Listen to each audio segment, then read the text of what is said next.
Bismillahirrahmanirrahim. Assalamualaikum warahmatullahi wabarakatuh. Alhamdulillahirabbil alamin wassalatu wassalamu ala asyrafil anbiya'i wal mursalin wa ala alihi wa sahbihi ajma'in. Subhanaka la ilma lana illa ma 'allamtana innaka antal alimul hakim.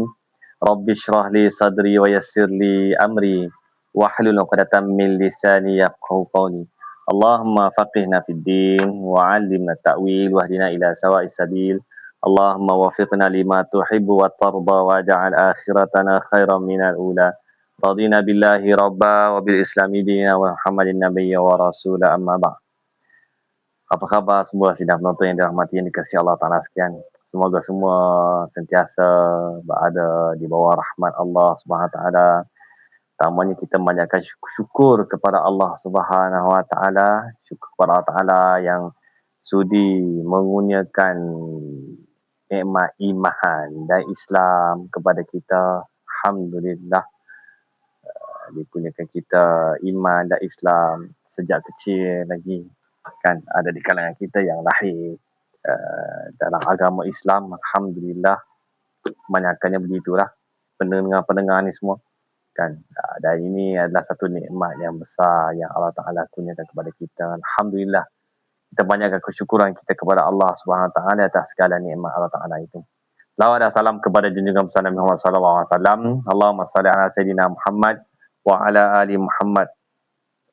Tuan-tuan dan puan-puan yang dirahmati Allah Ta'ala sekalian, insya-Allah kita sambung lagi bincang kita daripada kitab Tarbiyatul Aulad fil Islam, pendidikan anak-anak adalah Islam, yang dikarang oleh Syekh Abdullah Nasir Wan, jilid yang kedua daripada 4 jilid semuanya, yang diterbitkan oleh PTS ni. Kalau yang lama dulu dia ada 2 jilid je kan, jadi 2 jilid tebal, dan PTS dia pecahkan kepada 4 jilid, yang mana setiap jilid itu mempunyai fokus tertentu. Ada 4 fasa perkembangan manusia sesuai dengan fitrah manusia. Lalu pendidikan itu diatur seiring dengan perkembangan fasa manusia.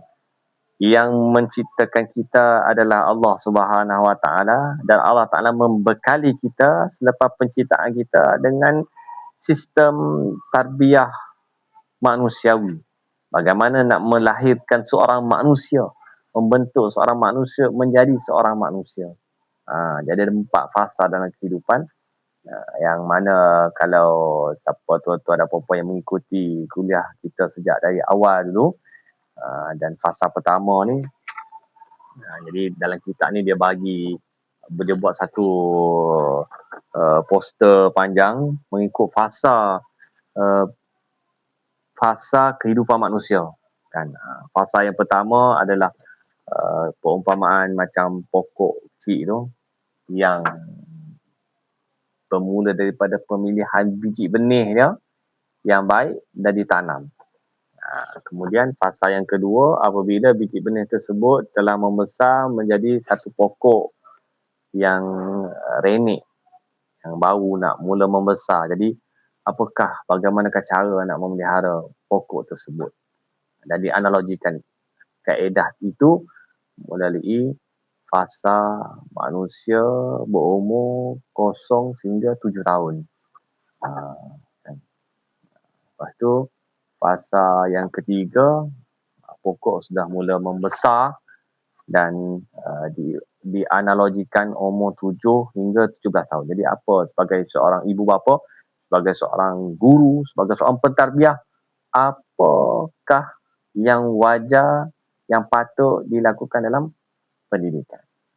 Jadi yang keempat, fasa 17 tahun ke atas, pokok sudah mula membesar, merendang, dan manusia boleh berteduh di bawah rendangan pohon tersebut, dan pohon tersebut telah mengeluarkan buah-buahan, hasilnya untuk dinikmati oleh manusia sekaliannya. Jadi begitu indah bagaimana Allah SWT mengatur tarbiyah manusia.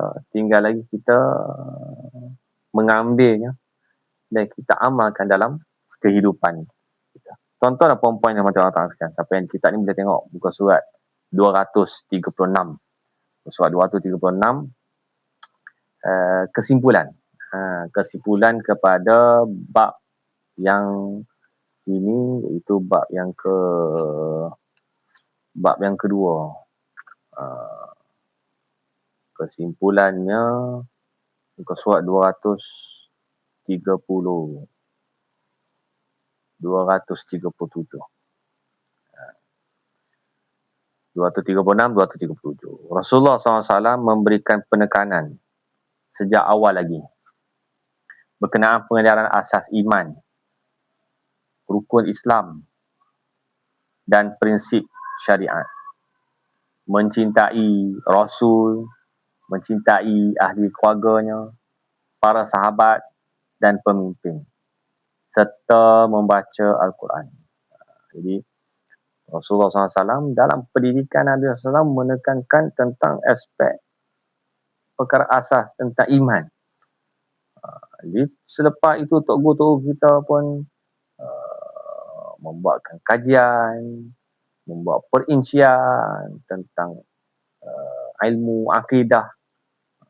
Lalu lahirlah ulama-ulama seumpama Imam Asy'ari dan juga Imam Abu Musa, Imam Maturidi, yang menggarap ilmu, menyusun ilmu tentang akidah supaya kita faham, kenal Allah SWT, kenal Nabi SAW, beriman, kenal dengan iman, perkara-perkara yang perlu diimani, dan perkara tersebut perkara yang sangat penting dan perlu diambil perhatian oleh kita sebagai ibu bapa, sebagai pendidik.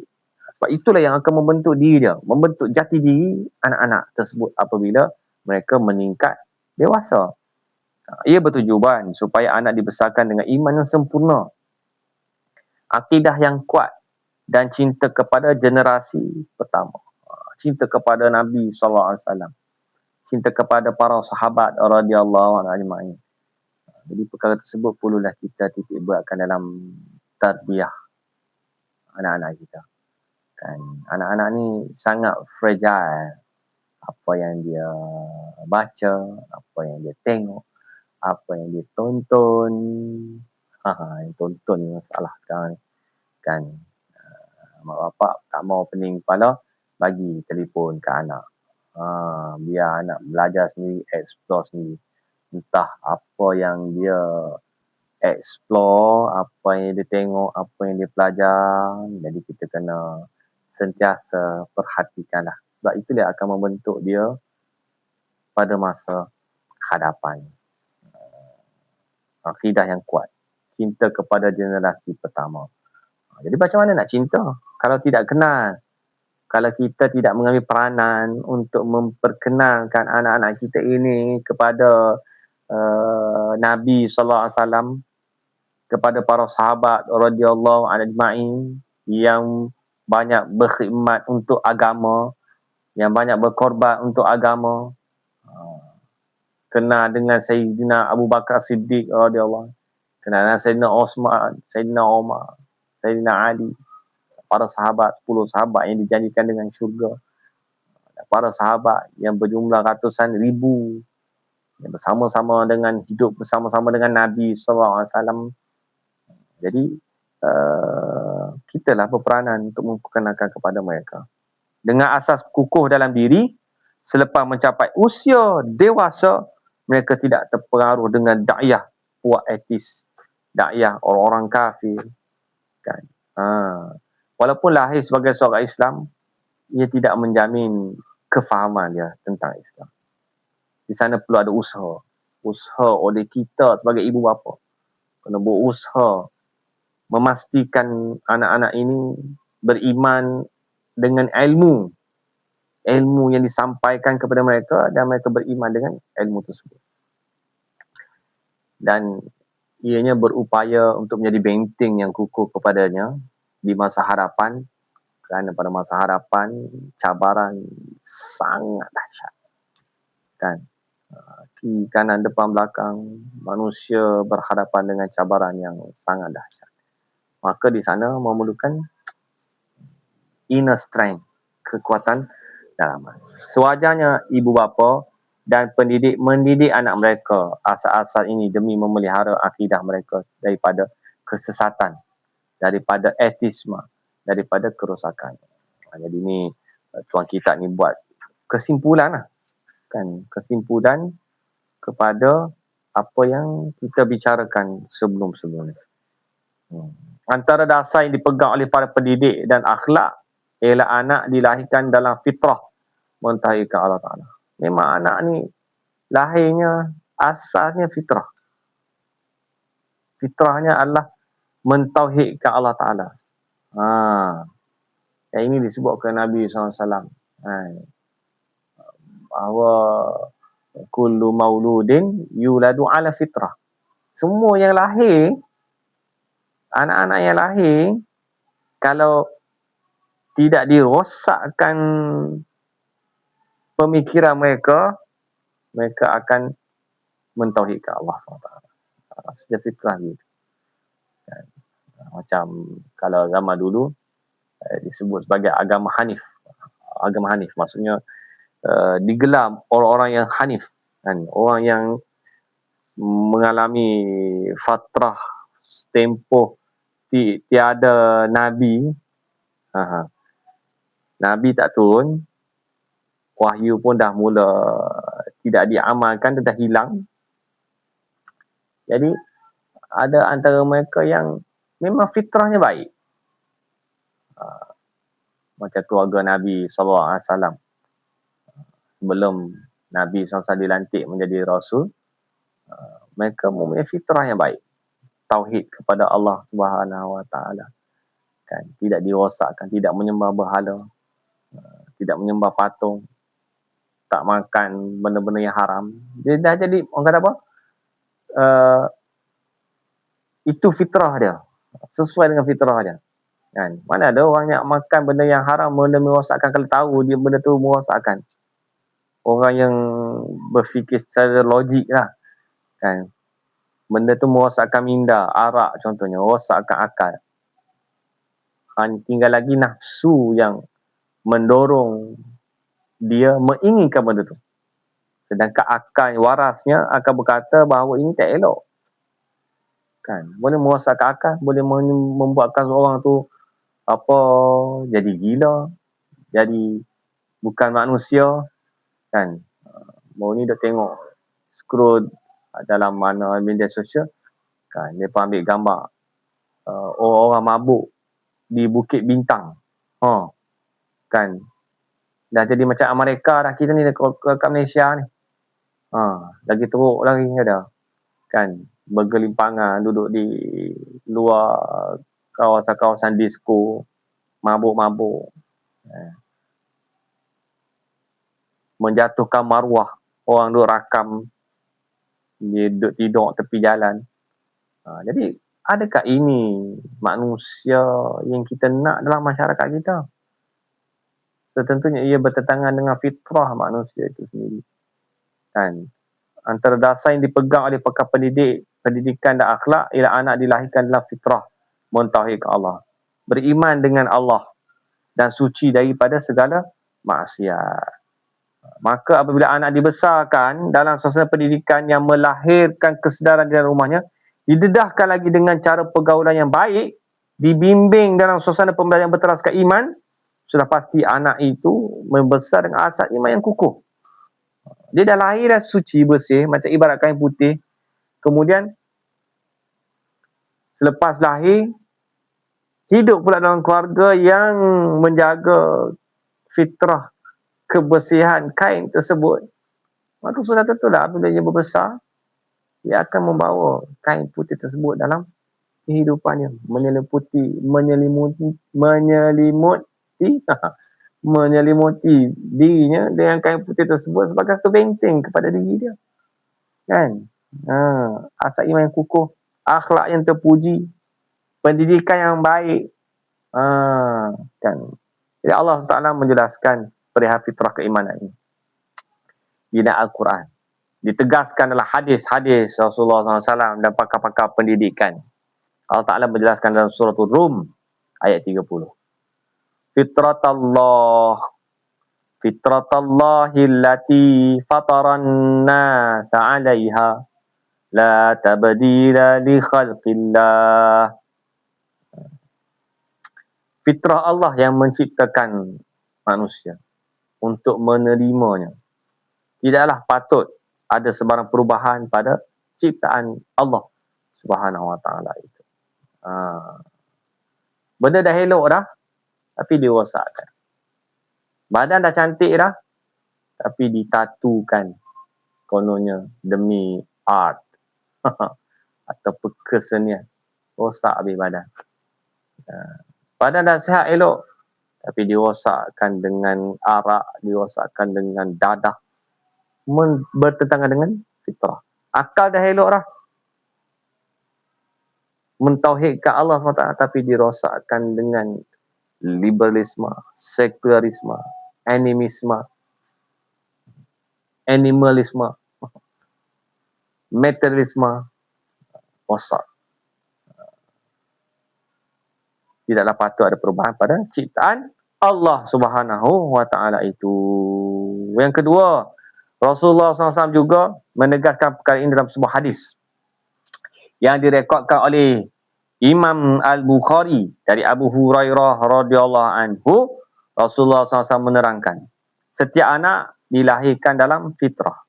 Ibu bapa ni adalah menjadikannya Yahudi, ibu bapanya menjadikan dia Nasrani ataupun Majusi. Tadi saya sebutlah hadis tadi kan, kullu mauludin yuladu ala fitrah. Setiap manusia ni lahir dalam keadaan fitrah, suci, ibarat kain putih. Fa'abawahu, ibu bapanya lah hawidani, yang menyahudikannya, au yunasirani, yang menasranikannya, au yumajjisani, yang menjadikan dia majusi, sembah api. Jadi besar peranan kita sebagai ibu bapa, tuan-tuan, puan-puan, diri saya sebagai bapa perlu menyedari peranan kita ini. Jangan culas, jangan leka, jangan ralik dalam melaksanakan tanggungjawab. Yang ketiga, pakar pendidikan dan akhlak juga membuktikan hakikat sama dalam membahaskan perihal kepentingan mendidik insan dan peranannya dalam memperbaiki tingkah laku individu dan meluruskan kepincangan dalam masyarakat. Sebahagian daripada kata-kata Imam Al-Ghazali dalam membiasakan anak dengan kebaikan, dia kata, Imam Al-Ghazali ni seorang ulama, tulis kitab besar, Ihya Ulumuddin, berapa belas jilid. Kemudian ulama, macam Syekh Abdul Samad Al-Falimbangi buat pula Sirus Sadiqin, terjemah daripada sana bahasa Arab kepada bahasa Melayu kita dalam tulisan Jawi. Kan, sekarang ada pula transliterasi ke dalam bahasa Rumi yang ditulis oleh Syekh almarhum Syekh Fahmi Zamzam. Kemudian ditahqiqkan lagi, yang kita boleh baca, kita boleh ambil manfaat daripadanya. Anak adalah amanah bagi kedua ibu bapanya. Hatinya yang suci bersih itu adalah permata yang bernilai. Sekiranya dibiasakan dan diajarkan dengan kebaikan, anak itu akan hidup dengannya dan bahagia di dunia dan di akhirat. Tetapi sekiranya dibiasakan kejahatan dan dibiarkan seperti mana binatang membiarkan anaknya, maka sengsara dan celakalah hidupnya. Cara memelihara anak adalah mendidik dan mengajarkan dengan akhlak yang mulia. Anak ni seumpama permata yang bernilai. Biasa tengok permata. Ni permata. Kan? Permata yang bernilai. Permata murah lah. Kan?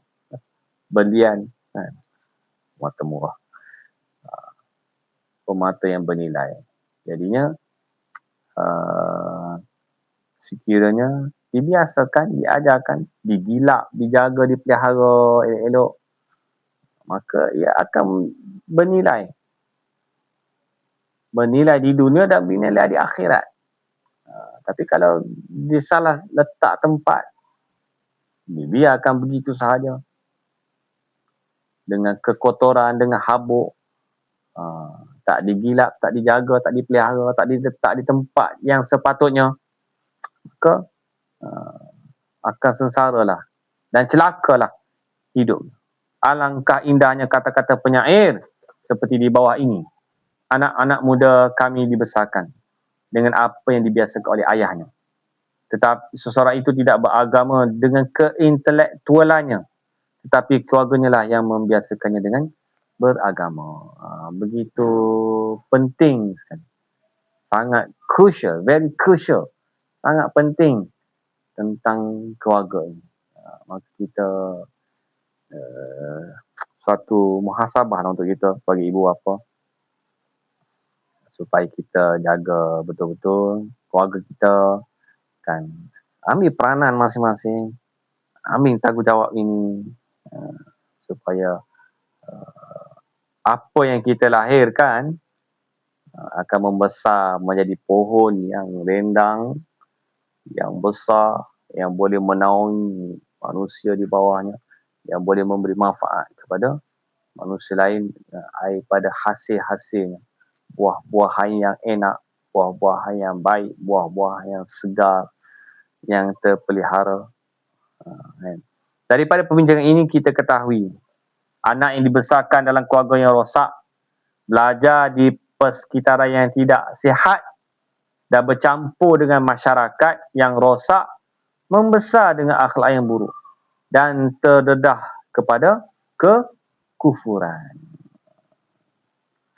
Itulah ada setengah pihak kan mengambil tanggungjawab ini, buat sekolah, lahirkan sekolah agama sebagai fasilitator kepada masyarakat, sebagai social responsibility, tanggungjawab sosial.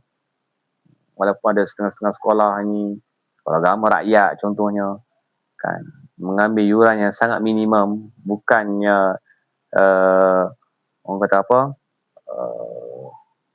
untuk keuntungan semata-mata, untuk profit oriented, tetapi menjadi suatu orientasi sosial, maka kita alu-alukan sekolah-sekolah agama rakyat semuanya, sekolah-sekolah agama semuanya. Kerajaan pun alhamdulillah ada memainkan peranan mewujudkan sekolah-sekolah SMKA, mewujudkan kelas-kelas agama, kafah, dan ini dengan adanya semua ini masih lagi tidak menjatuhkan tanggungjawab kita. Tanggungjawab kita ibu bapa ni masih lagi pada kita. Walaupun fasiliti semua ada di sekeliling kita, tanggungjawab tu masih lagi pada diri kita. Anak yang dibesarkan dalam suasana begini mudah berubah dengan jalan kebahagiaan menuju kesengsaraan, daripada beriman kepada etis tidak beragama, dan daripada Islam menuju kekufuran.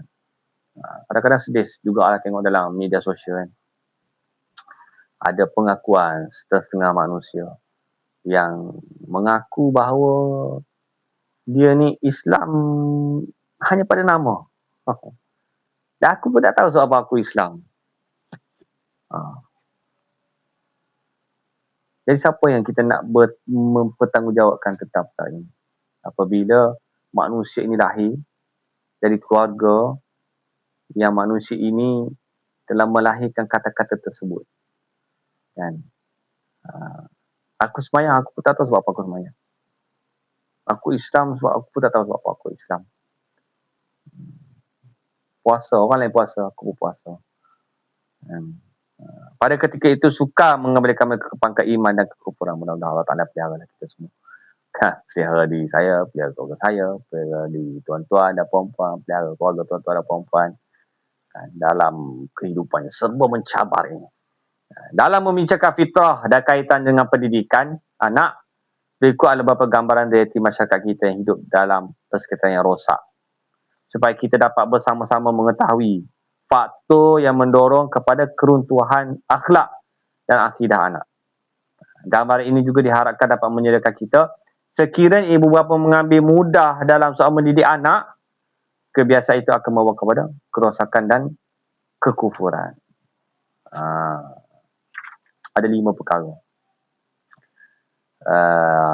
Jadi yang ini saya rasa kita akan sambung dalam sesi seterusnya, insyaAllah. Sebab 5 perkara ni mungkin ambil masa juga. Jadi mudah-mudahan insyaAllah sedikit sebanyak perkongsian kita, tazkirah kita pada hari ini akan memberi manfaat kepada tuan-tuan, memberi manfaat kepada saya, tuan-tuan dan puan yang mendengar, yang melihat, yang memikir. Mudah-mudahan ianya memberi manfaat kepada kita semua, insyaAllah. Qulu qawli hadha wa astaghfirullahalazim. Wabillahi taufiq wal hidayah. Wassalamualaikum warahmatullahi wabarakatuh.